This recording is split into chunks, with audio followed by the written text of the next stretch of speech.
یحب لمن یشاء اناثا ویحب لمن یشاء الذکور، وہ جسے چاہتا ہے جیسے چاہتا ہے پیدا کرتا ہے، وہ جسے چاہتا ہے لڑکیاں عطا کرتا ہے، بیٹیوں سے نوازتا ہے، اور وہ جسے چاہے لڑکے بخشتا ہے، بیٹوں جیسی نعمت سے مالا مال کر دیتا ہے، اور وہ جسے چاہے بیٹے اور بیٹیاں ملا کر دیتا ہے، اور وہ جسے چاہے بانجھ کر دیتا ہے، اور رات جیسی نعمت سے محروم کرتا ہے۔ فرمایا انہ علیم قدیر، بے شک وہ بڑا خبردار اور قدرت والا ہے۔ حضرات بہت سے لوگ اس بات سے ناواقف نظر آتے ہیں، یہ جو آج کل ٹریک چل رہا ہے اور نہایت ہی خطرناک بات ہے یہ۔ آپ دیکھیے پروٹیکشن آف رائٹس، یہ جو ایکٹ ہے 2018 میں نور لیگ کے آخری ایام تھے، شاہ قرآن عباسی صاحب اس وقت وزیر اعظم تھے، جب یہ بل پیش کیا گیا اور یہ ان قوانین میں سے ایک بل ایسا تھا جس کو حکومت اور اپوزیشن نے مل کر پاس کیا، اتفاق رائے سے پاس کیا۔ نہایت ہی افسوسناک بات ہے کہ چند جو دین کا علم رکھنے والے جو اس بل کی گہرائی تک، اس ایکٹ کی گہرائی تک پہنچے، انہوں نے مخالفت بھی کی، لیکن ان کی بات کو انسنی کر دیا گیا، کسی نے توجہ ہی نہیں دی۔ اللہ اکبر کبیرہ۔ میرے بھائیوں، جب یہ قانون عدالت میں چیلنج ہوا تو وہاں پر حقائق واضح ہوئے جو پتہ اقوا میں تھے، اور میرے بھائیوں غور کرنے والی بات یہ ہے کہ آخر وہ کیا چیز ہے کہ تمام اسلام پسند دینی جو حلقے ہیں، جو دینی حضرات ہیں، انہوں نے اس بل کو برا جانا، اس کی مخالفت کی، لیکن ان کی سنی نہیں گئی۔ آج جب یہ بات سامنے آئی تو جیسے کہتے ہیں نا بلی تھیلے سے باہر آ گئی، آج جب یہ بات سامنے آئی کہ جناب یہ بل کیوں پاس کیا گیا، کس لیے پاس کیا گیا، تو آج تقریباً سوشل میڈیا پر یہ بڑے شد و بند کے ساتھ ٹرینڈ چل رہا ہے، لیکن ابھی بھی بہت سارے لبرل ذہن رکھنے والے اور کچھ میرے جیسے لاعلم جن کو پتہ ہی نہیں ہے کہ اس کی حقیقت کیا ہے، اس کے پیچھے پرسے پردہ حقائق کیا ہیں، وہ ابھی بھی اس بل کی حمایت کرتے نظر آتے ہیں۔ جیسا کہ میں نے شروع میں کہا، اس نے کہا یہ تو خواجہ سراؤں کے لیے ہے، تمہیں اس سے کیا پریشانی؟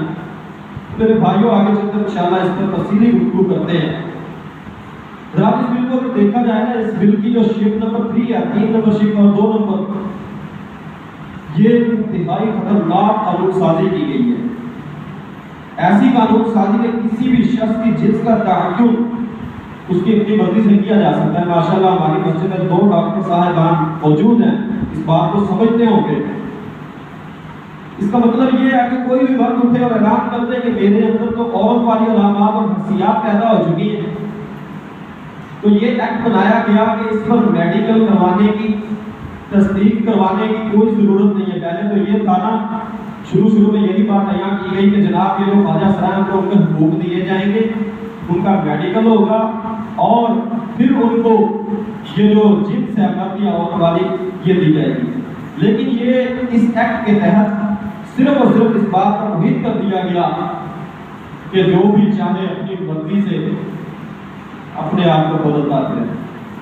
چاہے تو مرد والی حسیات بنا کر عورت مردوں جیسی مشابہت اختیار کر لے، اپنی جنس بدل لے، اپنا آئی ڈی کارڈ بنوا لے، خود کو شو کر دے، نمایاں کر دے،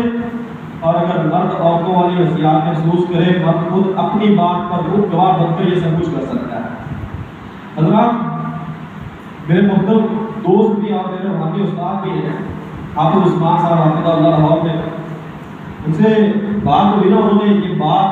سامنے رکھی کہ جولائی 2018 سے لے کر جون 2021 تک یہ جو گزشتہ 3 سالوں کا عرصہ ہے، اس میں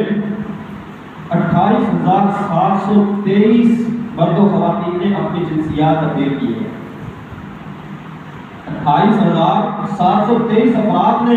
اپنا ملان طبی اور اندرونی جو احساسات انہوں نے محسوس کیے، جذبات کی بنیاد پر، احساسات کی بنیاد پر، انہوں نے اپنی جنس سے علیحدگی کے لیے، شناخت کے لیے درخواست دائر کی، جو اپنے پیدائشی طور پر اللہ رب العالمین نے عطا کی۔ دیکھیے نا یہ رب العالمین کا کمال ہے، وہ جسے چاہتا ہے بیٹیاں دیتا ہے، جسے چاہتا ہے بیٹے دیتا ہے۔ یہ انسان کو بنایا رب العالمین نے، لیکن تخلیق رب العالمین کے اندر یہ تبدیلی تو دوسرے نمبر پر جو بات سامنے آئی کہ اس میں سب سے زیادہ مرد شامل ہیں، جن کی تعداد ایک اندازے کے 30 مرد ہیں جنہوں نے اپنی جنس تبدیل کرنے کے لیے درخواستیں دائر کی، اور انہیں یہ گورنمنٹ کی طرف سے آئی ڈی کارڈ بھی مل چکے ہیں۔ وہ خود کو عورتیں بتا کر عورتوں جیسی حرکت کر کے عورتوں کی محفلوں میں بے خوف و خطر شامل ہو جاتے ہیں، داخل ہو جاتے ہیں۔ اللہ اکبر۔ اور 12,154 خواتین ایسی ہیں جنہیں اللہ رب العالمین نے پیدائشی طور پر عورت بنایا، اللہ رب العالمین نے صرف نازک بنایا، لیکن انہوں نے اللہ رب العالمین کی اس نعمت کو اپنی مرضی سے ٹھکراتے ہوئے درخواستیں دائر کے سرٹیفکیٹ آئی ڈی کارڈ مل چکے ہیں۔ اللہ اکبر۔ میرے بھائیوں، صرف 9 مرد ایسے تھے ان 3 سالوں میں جن کا اب تک ہمیں پتا چلا، جنہوں نے خود کو یہ کہا کہ ہم تو خواجہ سرائیں، غلطی سے ہمارا شناختی کارڈ جو ہے، ہماری شخصیت جو ہے وہ مرد لکھی گئی ہے۔ اور اس کے برعکس جو خواتین ہیں، 21 خواجہ سرائے ایسے نظر آئے جنہوں نے یہ بات کہی کہ ہم تو مکمل مرد ہیں، ہم مکمل مرد ہیں، ہمارے اندر مردوں جیسی حص ہے، لیکن ہمیں خواجہ سرا بنا دیا گیا، خواجہ سرا کہا گیا۔ اللہ اکبر کبیرہ۔ میرے بھائیوں، یہ وہ خطرناک بات ہے کہ اس قانون کے تحت کسی میڈیکل یا معائنے کی، ڈاکٹر کی تصدیق کی ضرورت باقی نہیں چھوڑی۔ جیسا کہ میں نے کہا کہ صرف خود جا کر بتائے